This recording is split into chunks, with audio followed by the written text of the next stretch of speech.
Farak ny voalaza teo ihany mofo dia isy ny fanompoam-pivavahana izay karakarain'ny FFKM rahampitso tanterahana eny amin'ny ekara Andohalo manomboka amin'ny 7 maraina.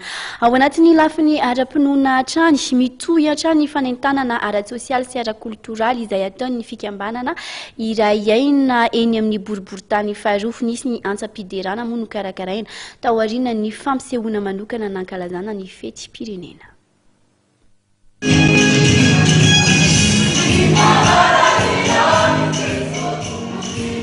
Antsam-piderana nampitondraina ny lohateny hoe hideranao no nokarakarain'ny fikambanana Iray Aina izay taorian'ny Mitohy andrianjavony ny asabotsy lasa teo atao amin'ny ekara amin'ny atoko ara-pirazantsara misy 20 izay samy avy amin'ny Boriboritany faharoa avokoa no nandray anjara tamin'izany.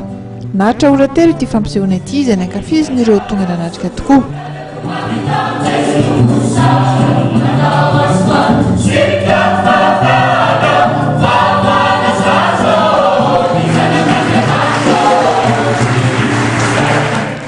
Afa-tsy diso anjara tamin'ny fankalazana ny fetin'ny fahaleovan-tena farany teo ihany ity fikambanana Iray Aina taorian'ny Mitohy andrianjavony ity.